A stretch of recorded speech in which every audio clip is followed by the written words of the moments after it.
What's up, DC fans? It's the Jay Shrey Way, and I'm fresh out of the theater from watching The Flash. This was one that I had some high hopes for, mainly because, like, the last few months, the marketing for this has been very forced, which is kind of weird. I feel like it's because all the drama around this movie and Ezra that they're like, it's like almost a charity act with how these people, Tom Cruise, Stephen King, and all the early reactions. They had like a world tour where they were showing the early screenings all over the country. And yeah, I had to wait till opening night, and I was excited. Like, all that it worked. The magic trick worked on me. The movie didn't really work that much for me, though. I'm sad to report I liked it. I didn't hate this movie. There's been some superhero movies lately that I've hated, and some that I've loved this year specifically. This is like right in the middle. My expectations were like wanting this to be DC's Endgame, the DCEU's Endgame, and it kind of sets itself up for that. I mean, it's like from the Flashpoint, like it's a reset of the timeline, is what people have been saying, and like so much has gotten leaked about this movie, and I'm not really diving into spoilers. It's just the whole fact if you listen to behind the scenes stuff, and yeah, they do some cool things, but it's nothing that shocking. I feel like I'm getting numb to the multiverse storyline, and maybe this one, if it would have came out earlier, because all the delays, it would have like hit us harder. But some of this just, I don't know, it just didn't land for me. And just getting right into the performances, Ezra Miller, like all the controversy aside, I was able to go into the movie and kind of turn all that off. And I've always loved their portrayal of the Flash. Personally, it was my favorite part of Justice League, both versions. This is like not the way they did Ezra, or the way Ezra did the Flash here, was just almost attacking your senses. There's two of them. There's two Barrys in this, and I found it to just be overwhelming and really obnoxious. And that's the point. Like the other Barry, not the main one, he's kind of real antsy and annoying.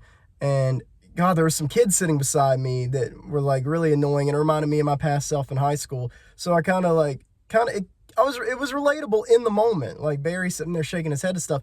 But even the Barry we know was still kind of getting on my nerves at points.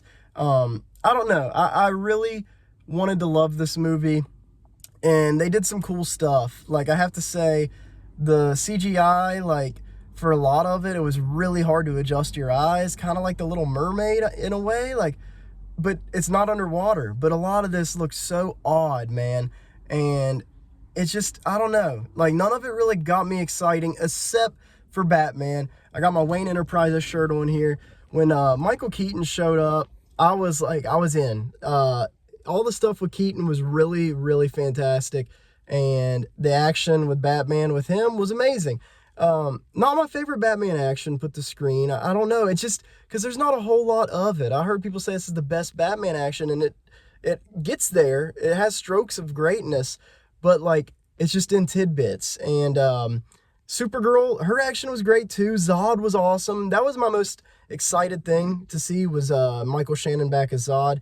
And I really liked what they did with all that. The whole story around that was really good, really like intriguing, really crazy. Like, this movie is supposed to be crazy, but the like just the tone that they really do, they capture a tone, and the tone is just obnoxious. I thought it's a lot of yelling, a lot of silly stuff. Like, even the post-credit scenes just like really silly and like just kind of rude at points. I don't know.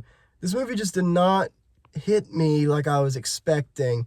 I did get emotional at the end, especially, but nothing like overwhelming. But I did relate, and I thought it was very touching and a very like human story deep down. But there's just a lot of chaos, and none of the chaos is like that neat. It was just kind of splattered everywhere, like people complain superhero movies to be. This falls into that, man. It was a lot of theme park stuff. And yeah, like even Batfleck, like I love Ben Affleck's Batman, and I like what they did with him here, but I don't know, I just didn't get the sense of closure that everybody else was talking about in the early reviews. There's still like a lot that I'm just like, what? Like, I don't know. It felt like a cool little superhero movie, but it just didn't strike me that hard.